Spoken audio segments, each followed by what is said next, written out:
What's up, everybody? How y'all doing tonight? Yeah, who's excited about recovery tonight? Yeah! What's up, guys? My name is Coach Kyndal. Is that too loud? Am I yelling? Sorry. All right, what's up, guys? My name is Coach Kyndal Ray, a.k.a. a walking testimony. I am a mental health advocate and recovery coach.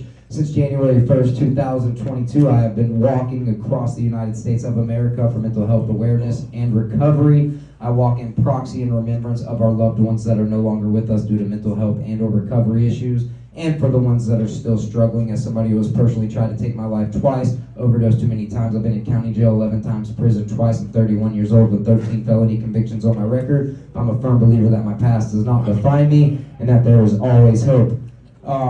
So a little backstory, a little bit about me. I wasn't born and raised in a broken household, and if anybody was, like, my parents are still together, and I'm blessed to have them in my life. If anybody was raised in that, I just want to let you know I'm sorry. We all deserve proper love and care from the day that we're born, but I'm so glad that y'all are all here. Every single one of you have value and purpose. Love y'all, and thank y'all for being out here today, so don't forget that.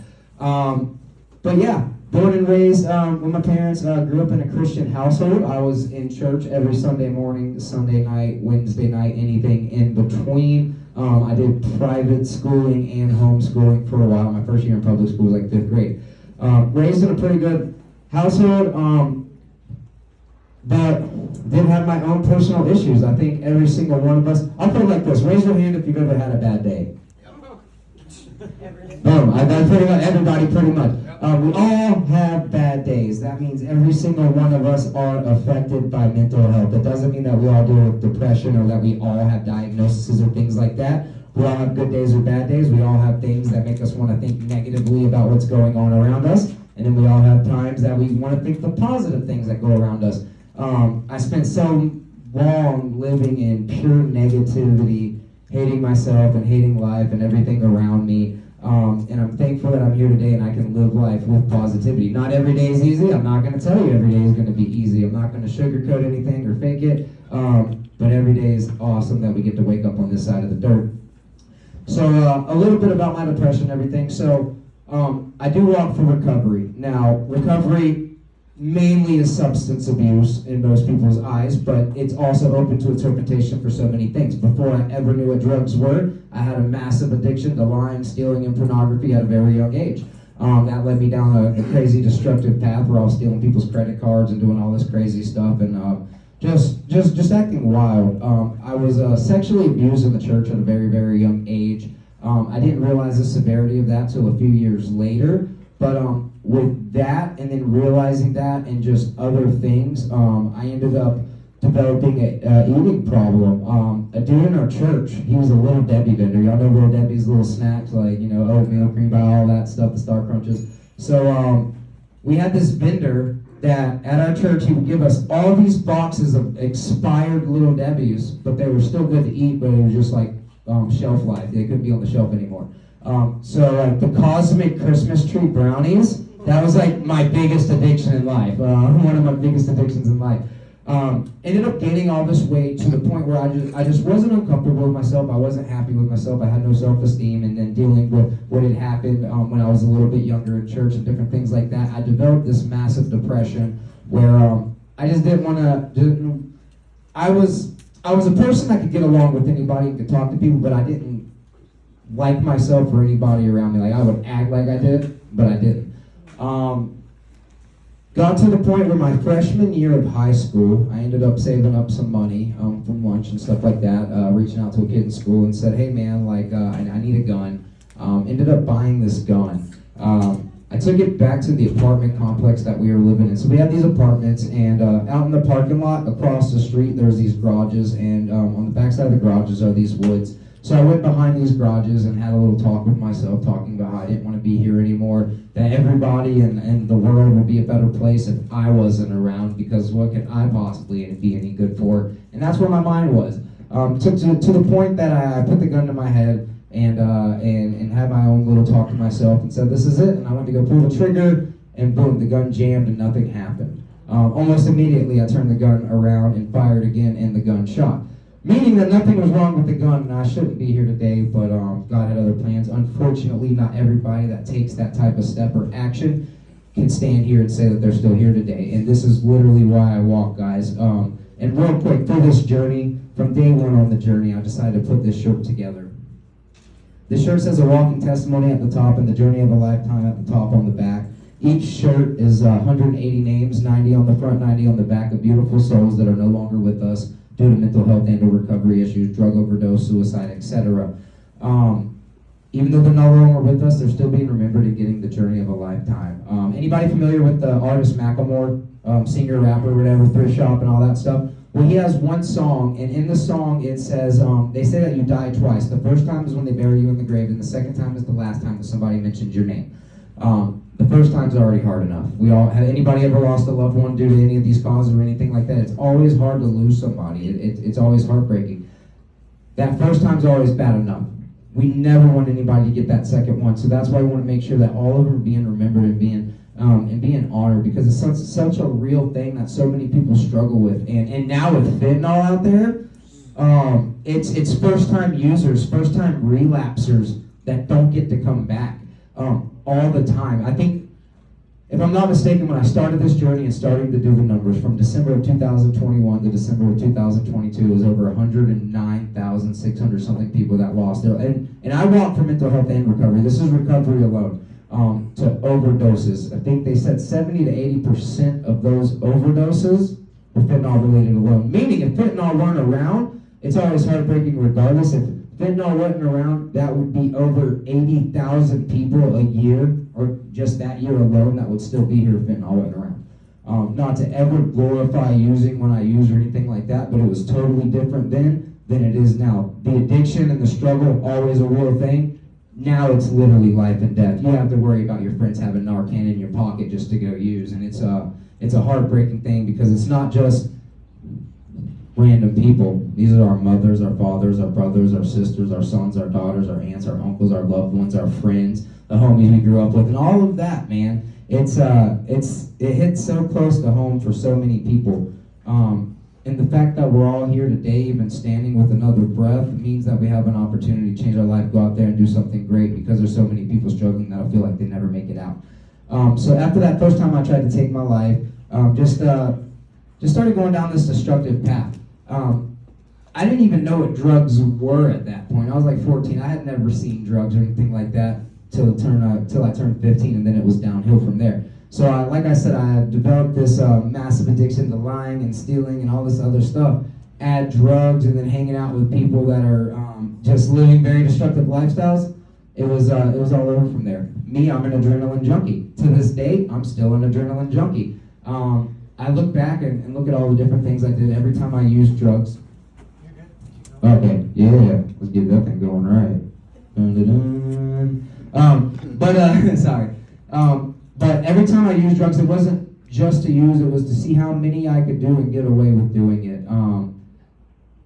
When it came to doing drugs, it wasn't, a lot of the criminal stuff I did wasn't just to go get high. The criminal actions were the high itself. Whether I was on drugs, sober or not, I was still breaking into houses because I would get a rush out of it. I've never been arrested with drugs, but I have a bunch of grand thefts and burglaries, if that tells you. Like, I just love the actions and the lifestyle that came with it, and then I threw drugs and just everything got more intense and crazy. Luckily, I'm 5.5 years drug-free right now, and that's the biggest accomplishment of my life. And I'll tell you why the change happened here in a minute.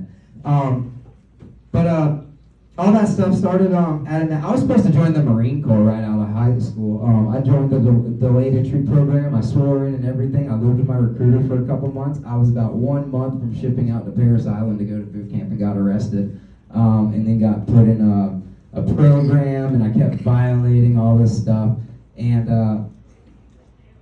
that was it. It was just in and out of jail, in and out of jail, in and out of jail. I caught a year in the county jail in 2013. This is kind of where this journey started. I was doing a year in the county jail for pawning some stolen stuff, things like that. And I came across this newspaper article, and it was titled "America on Foot," about a guy named Harrison Milanian who had walked from Tallahassee, Florida to Laguna Beach, California. Now, anybody seen the movie Forrest Gump? Yeah. All right, cool. So if you're familiar with Forrest Gump is the guy that runs across America after the army and all that stuff, and then Bubba Gump Shrimp and all the good stuff. But I read this newspaper article and I think like, okay, this is like Forrest Gump. Like, I didn't know people actually did anything like this. I love this story. It was really cool. The dude had pictures.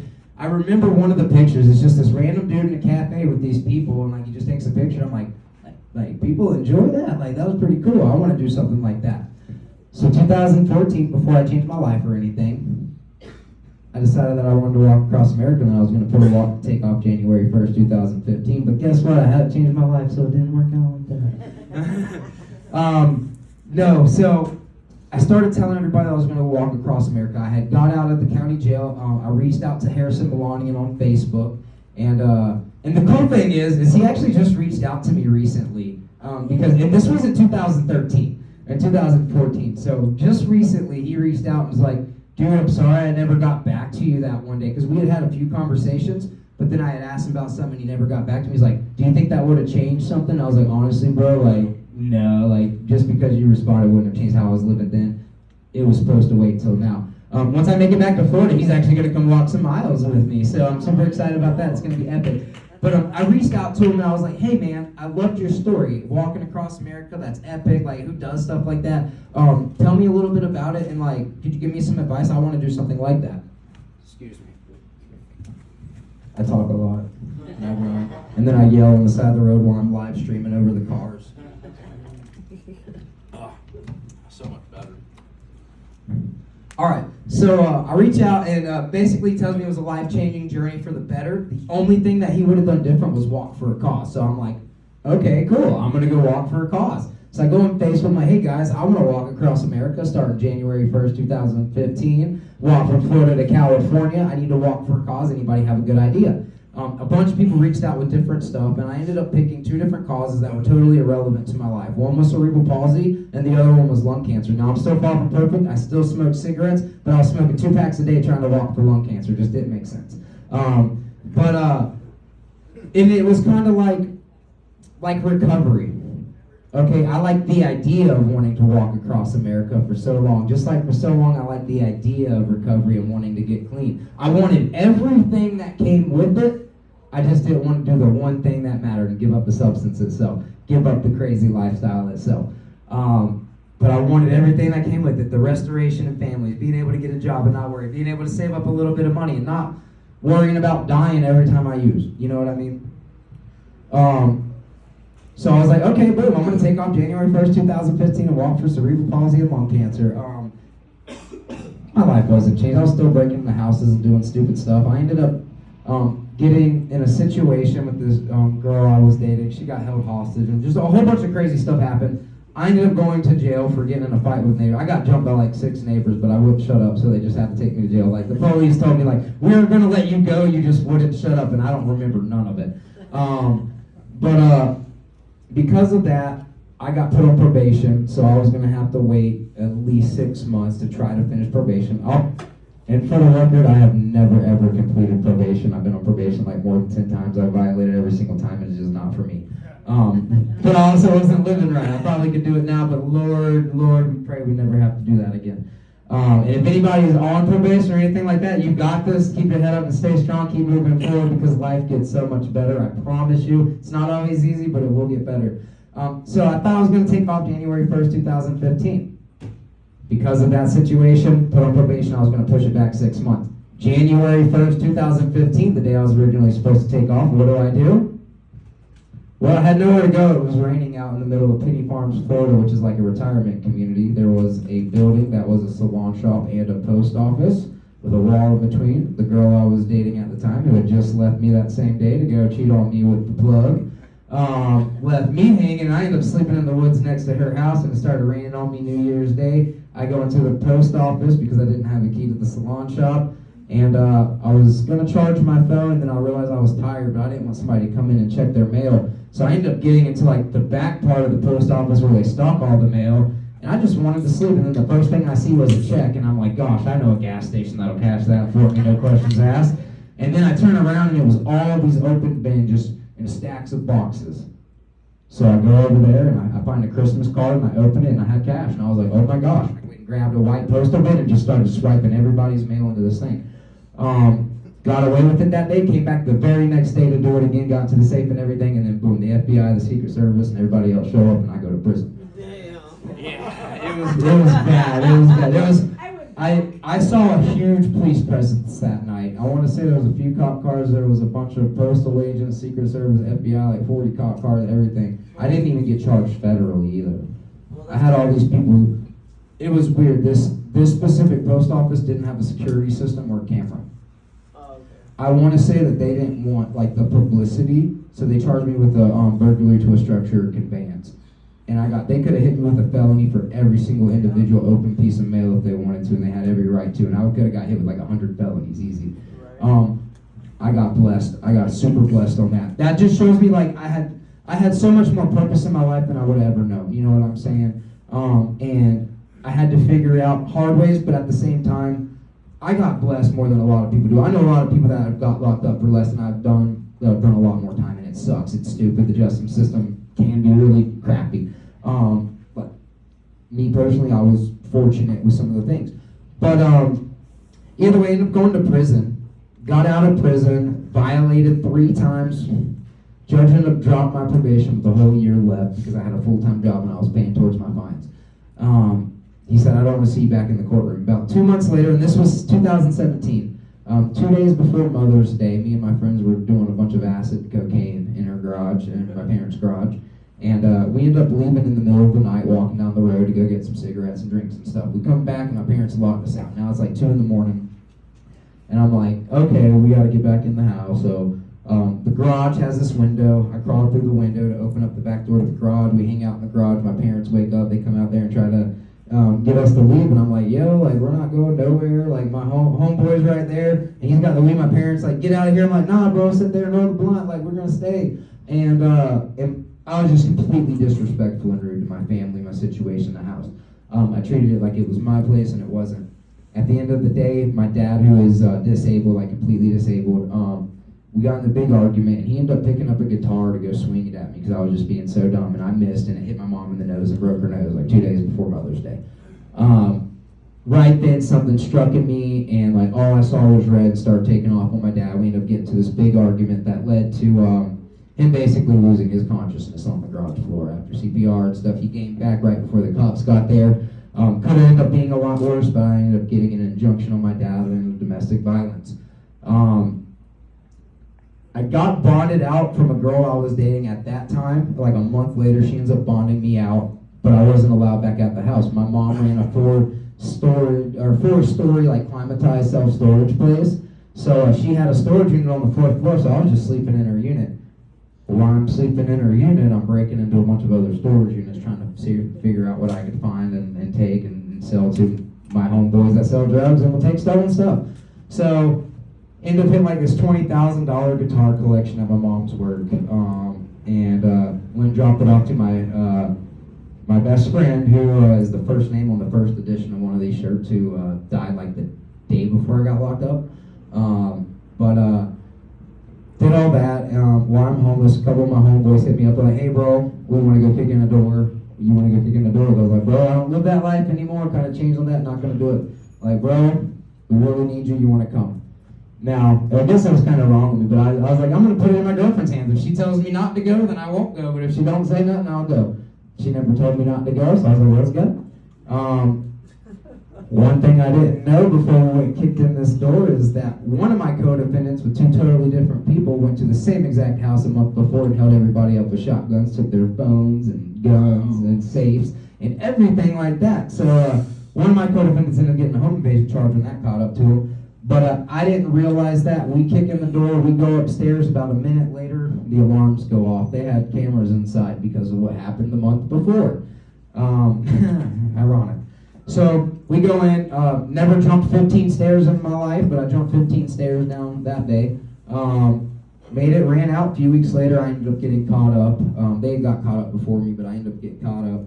Is that better? Yeah, give me a couple checks. Hello. That's better? Yeah, that is better. I was like deaf. Oh, higher, keep going. Hello. All right. I can hear again. Oh, you're good. Where was I at?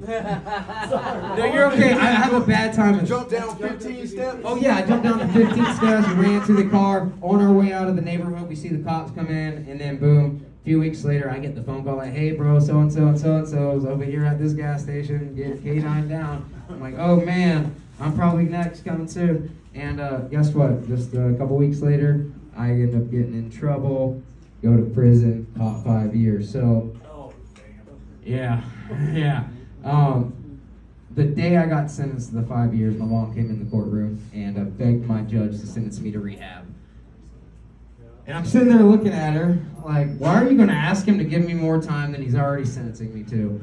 And my judge turned down the offer to give me rehab, and this is what my judge told me. My judge said, this man's violated probation every single time he's been on.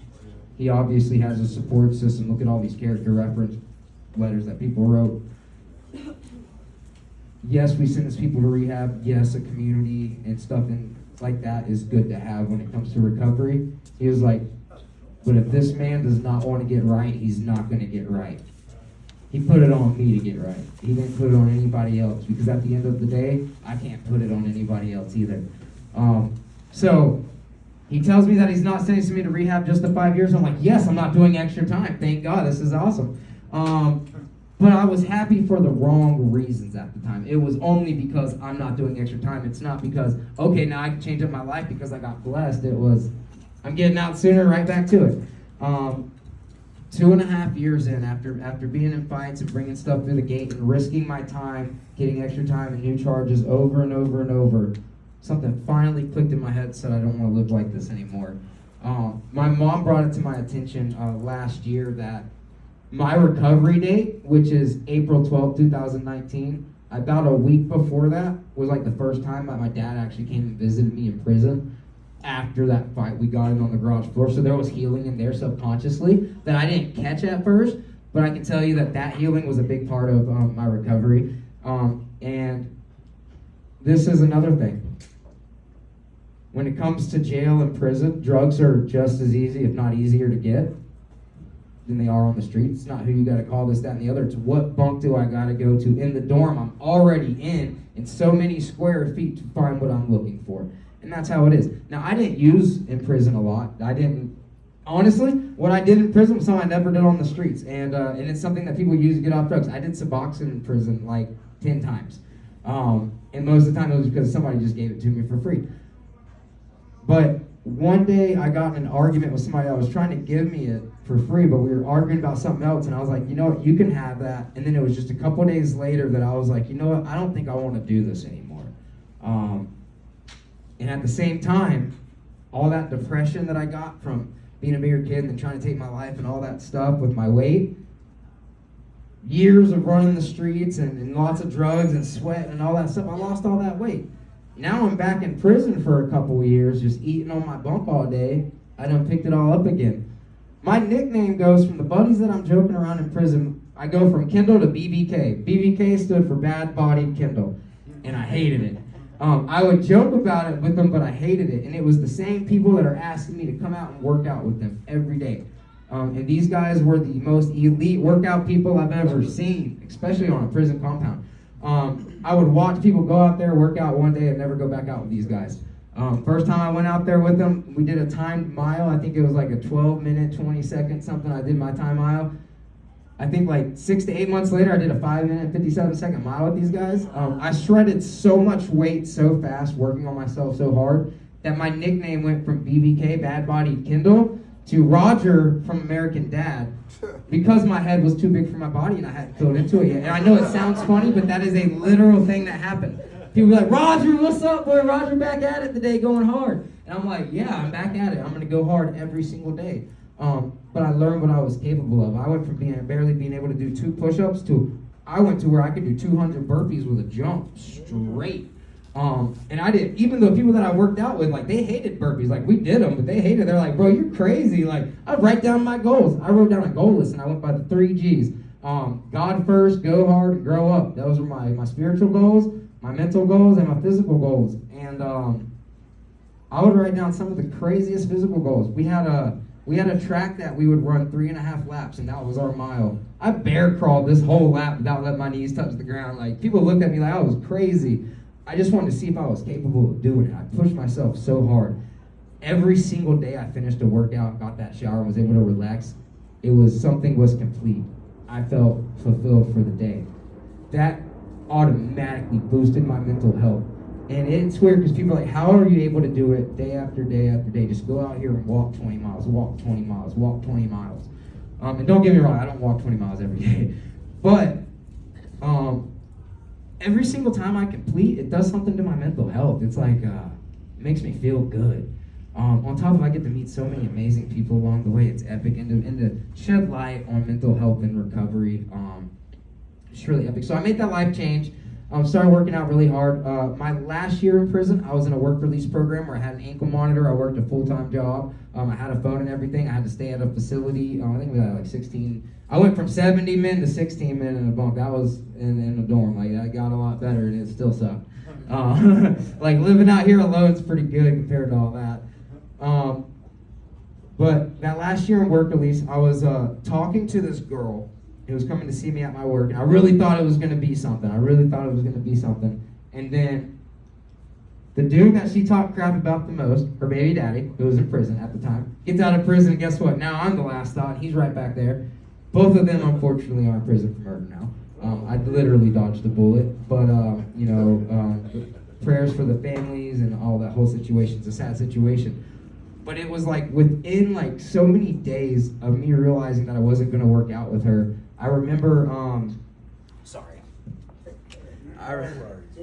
Y'all can still hear me, right? You don't need the mic. I remember seeing this canvas painting, and it was all 7 continents. And I remember looking at the North America, and then just seeing the United States, seeing Florida and all that, and I was like, dang, I had a pencil in my hand. I didn't draw on the canvas, but like just kind of drew by the canvas. So like, darn, I was going to walk from Florida to California, man. Dang, it never worked out. And then it like hit me like a ton of bricks. I'm like, yo, I'm in the best physical shape of my life. I got a little bit of money saved out. I'm about to get out of prison without probation. First time I'm free in like 10 years.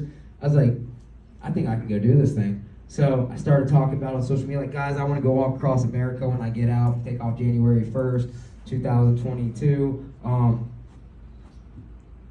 And I'm thinking, what can I walk for? What can I walk for? Sadly enough, every single day on social media, somebody else is posting about another loss of life to a drug overdose, suicide, a family member, and all these people that I went to school with are no longer here. And I'm like, wow. I was pushing 30 months drug-free at the time, and I had already changed everything about my life. I was like, this is it. I was like, but the thing is just walking to California from here, that doesn't even seem like a challenge anymore now that I'm a beast. Boom. Got cocky there for a second. But I was like, you know what? I want to go through the Colorado. I want to go see the Rocky Mountains. I'm going to go to Washington. So I planned a trip from Jacksonville, Florida to Washington. Got out of prison November 6, 2021. Less than 2 months later, with my feet in the Atlantic Ocean, January 1st, 2022, I took off to walk across America to shed light on mental health and recovery and to go live a dream that I told myself I was going to live. A lot of times, so many people have dreams, and it's not to boost myself up or anything like that. It's to encourage other people to make the sacrifices that you want to go live your dreams. Because in the last 2.5, almost 3 years, I've got to do more in my life than most people get to do in a lifetime. And that's after such a destructive lifestyle that I shouldn't be here. Like I said, I've tried to take my life twice. I've overdosed so many times. I should not be here. So I've got to live it. And life's not just for me to live, though. It's for all of us to live, and we all are capable to go out there and make decisions, to go out there and live our best lives. It's not always going to be easy, but it's going to be worth it. January 1st, 2022, I invited some people out. I had the first edition. I read every 180 names off of that shirt out loud on a live stream. I put my feet in the Atlantic Ocean, and turned around, started walking. I'll tell you though, pushing that car through the freaking sand is nuts, dude. Don't push tires through the sand. It sucks so bad. But I took off, I turned around, started walking. I did 3,292 miles, 13 states, coast to coast. I was Florida, Georgia, Alabama, Mississippi, Tennessee, Arkansas, Oklahoma, Kansas, Colorado, Utah, Idaho, Oregon, and Washington. Put my feet in Long Beach, Washington on my 4-year drug-free day, April 12, 2023. It was an awesome thing. The only reason it took me so long to get across And I got a hernia. Oh, thank you. Thank you. We do recover. It took me so long to get across because I had a hernia that I picked up in Alabama. Went to 2 different ERs and they were both like, it's not good enough for surgery, or not bad enough for surgery yet. You're good to still walk.